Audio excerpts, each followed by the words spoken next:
all right. Let's get everybody on here. We are live.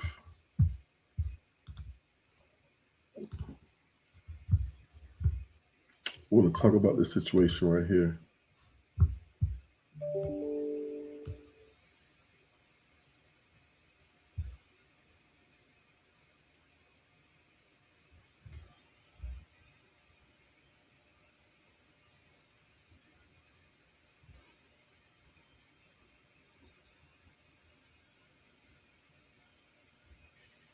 All right, all right.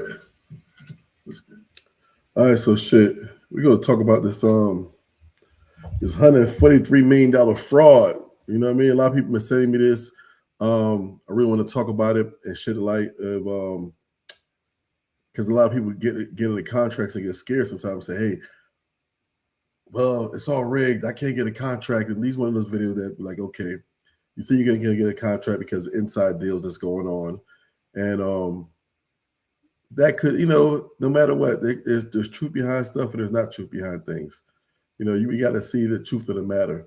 We're gonna talk about this scandal, $143 million ad contract. All right. First, I want to do.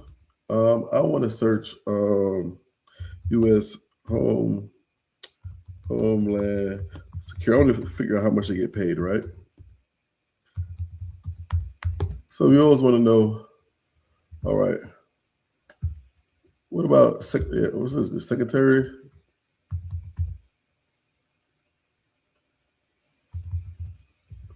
I'm spelling things wrong. All right, cool. All right, so the Secretary of U.S. Homeland Security, the one who got fired, her salary was between $235,000 and $246,000. It's pretty good pay. It's not like super rich, but you live decent in America and have a two-family home. That's decent. So now when you play with these numbers, so let's go watch it. I'm gonna tell you my full response about this. As I understand it, this is a $220 million ad campaign. It's split between two contractors. So sometimes they have big contracts. They want them to split the contracts up between two individuals. So one is not hold all the burden. So this is what they did. They split the big contract up. I had a BPA like that. It was like a couple $100 million for the border, and they split up between 10 companies. One of those contractors got $143 million. That contractor is called Safe America Media, correct? Correct. Okay. That company is affiliated with a former political director of the National Republican Congressional Committee. DHS identified 4 companies. Mm-hmm. 4 of the hundreds of thousands of companies in the United States, you identified 4. One of them. So I know, even for myself, sometimes with government contracts, contract that, they're very strict on the rules of what they can do, what they can or what cannot do. However, sometimes people go on board and they could almost make a contract made for an individual.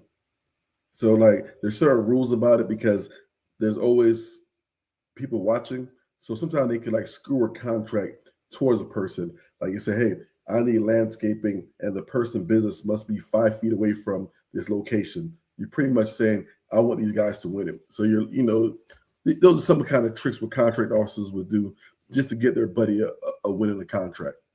Is this Safe America Media Company. Where is Safe America Media headquartered? I don't know.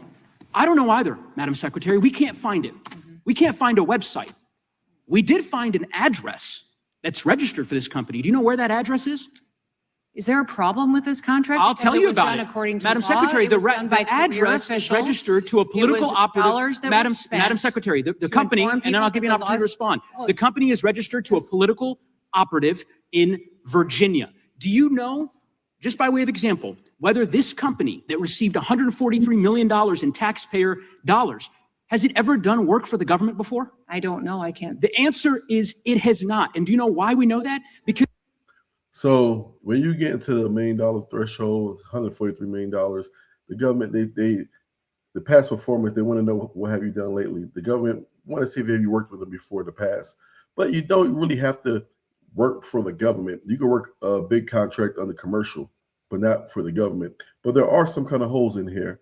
There are holes in here where the company's new, and there's only 4 people, and they have that company has ties to some political people.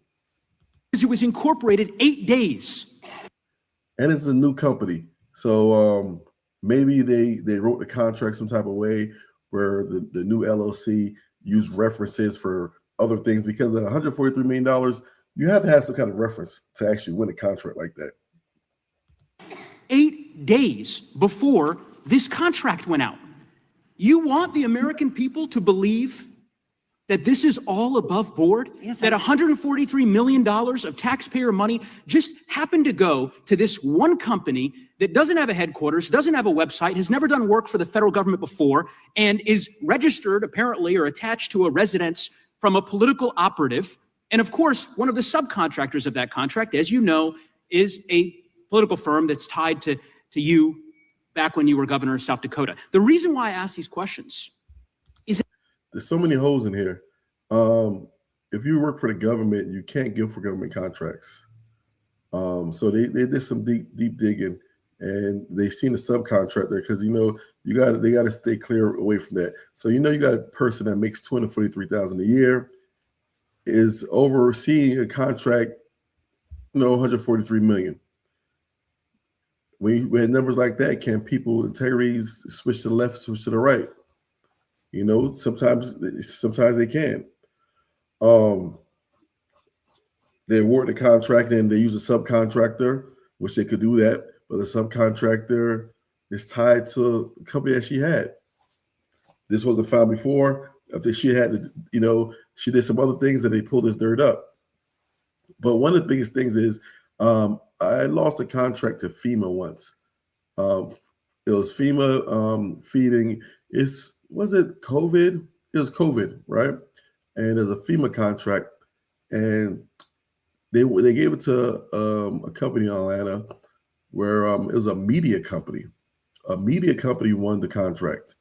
I was like, man, how does a media company win a contract like this? And I was able to put a protest in. When you think something's fishy about it, you can put a protest in. So they're trying to give one of their buddies a contract. I put a protest in, and I won the protest. So if you feel a contract, if you didn't get awarded properly, you can do a protest. And the protest comes from companies that somebody who doesn't have anything to do with that department, and they oversee and they look at, see if there's something fishy going on, and you can win or lose. But they put everything on hold. Protesting the contract is the way to go if you think you lost a contract unfairly. This is taxpayer money. And I presume, I don't know this for a fact, but Senator Tillis noted yesterday the way in which your agency is blocking the Inspector General from 11 different investigations that it is trying to conduct. I don't know if this happens to be one of them. I certainly hope it is, because eventually the facts will become public in this regard. And there are serious laws implicated, conflict of interest laws, federal procurement laws, that I believe All followed, all done correctly, all Was it- done all done legally. correctly. 14 billion impressions from that the- marketing campaign. sure. It was money spent in this country and in 8 different countries that illegal migration was coming from. Madam Secretary, Overwhelmingly yeah, effective. we all $39 understand the billion. argument that you've made, that somehow this ad campaign on Fox News of you at Mount Rushmore has led to millions of people self-deporting. You're Why do you- using why do you think that millions they of did dollars of self-deport? Had they taxpayer not money known? in this way. It is fraud, and ultimately, I think there's going to be accountability. And I yield back, Bill. Can I speak to the IG? Yes, you can. The IG has been told repeatedly, in writing, verbally, on the phone, that he can have access to anything at the Department of Homeland Security. He can. He doesn't need my permission to come and brief members of Congress on the Hill. He just needs to provide a scoping memo, which is what every single IG gets from every single department and agency. All intelligence agencies require a scoping memo. He just hasn't done that. He wants unfettered access to every single thing in the department, and that's not the process, and that's not any other IG has demanded that. So, did she set herself up with a government with a contract? Yes or no? It's possible. A person who makes $230,000 a year salary, has control over, could school a contract for 143 million her way, where she has interest in. It's I see a lot of red flags in it. But the thing about it is the contract's been paid out already. The contract was for last year. It was January of 2025. So they paid out a year. So she's done other things that, raise red flags. But sometimes these guys could do things not so ethical to give themselves a contract, give their buddy a contract. It's not always that's the case though. The government really looks down deep into it to make sure everybody does what they have to do. So I have to say about that, man. Was it legally or was it not? I don't know. I wasn't sharing the tab right there. Yeah. So this is her salary, but did she legally do it? We will never know. She got accused of it, but there wasn't proof that she did. You know what I mean? But that's all I have to say about that, man. I just want to go ahead and give my 2 cents about this $143 million scam contract. I would have, if I was a board, I would protest the contract. Protesting the contract, that gives you a better chance to get a contract going again and put it back in the market for everyone else. But the contract's already in play. You got to get how you live. I'm actually going through some legal issues right now with a contract we had in El Paso, Texas. We were subpoenaed at court because they believed that the contractor is paying some of the contract officers off. And there's a lot of fishy stuff going on there. So, I don't want to talk about it, but we did some work with those guys and some weird stuff, shady stuff was going on. Very big contract. I think I was making about $40K a day at that time with borders coming through with illegal immigrants coming through the borders. And we're going to see what happens because if this is true, this guy took money out of my pocket and somebody has to pay. You know what I mean? But we're rich in real life. I'm cooking a dinner March 27th, 26th, and I'm going to show the game, man. I want everybody to be great. Show you more how to even start a business more than just doing government contracts. All right? We out.